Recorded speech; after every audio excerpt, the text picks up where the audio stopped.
Sijinet Swara is a community radio on mobile phone where anybody who has a mobile phone can report using their mobile phone and also listen to the reports collected same way using their mobile phones.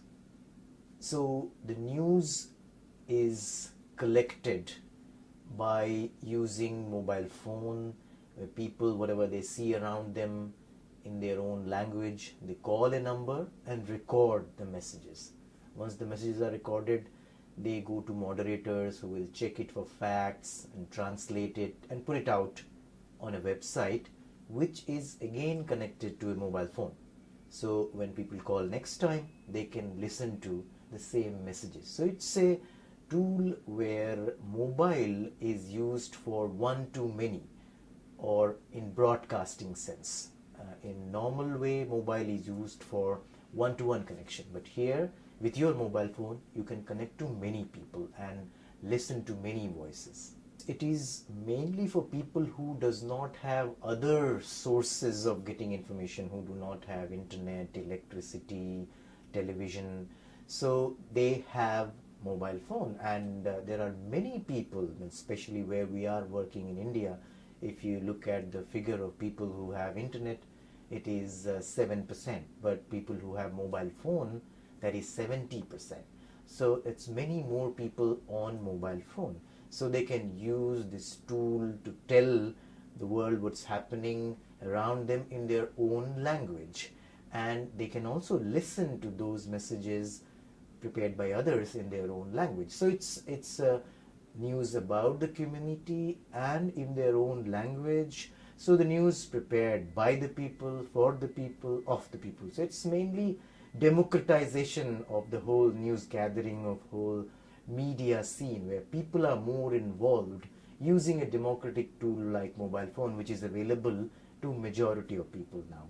This service is very, very useful for the community who are poor, who have mobile phone and nothing else. And as indigenous community in India, there are 90 million people, and they speak a language in which there is no other communication system available. There is no radio, there is no TV, there is no newspaper, no magazine, and there is no education in these languages as well. So these languages are dying slowly, in less use day by day.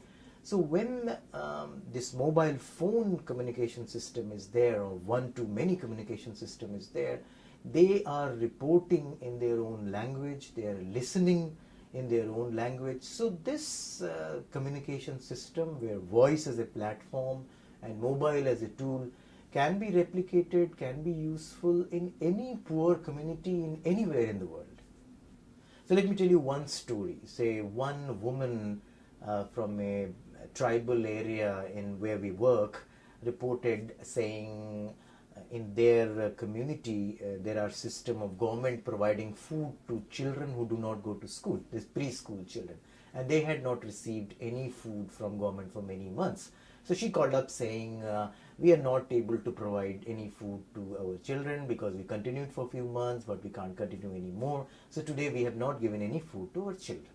When the story went out on Swara, one person in Mumbai, which is India's one of the biggest cities, she heard it. And what we do when these stories go out, we also put out the number of the people who can make the change. So we put out the number of the secretary who is in charge of providing this food, number of the minister who takes care of child and women welfare.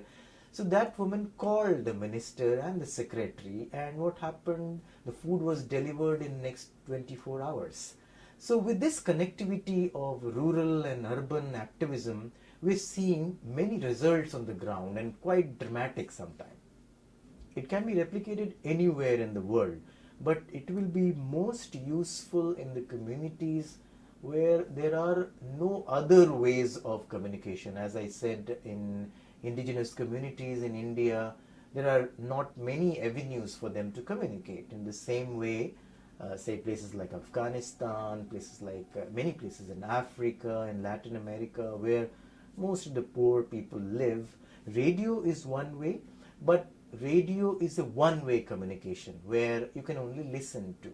But mobile is more democratic, where you can listen and you can also react. So it could be a perfect tool for poor communities where we are looking for a communication system where people have power, where people can report, people can react. So it can be replicated anywhere in the world.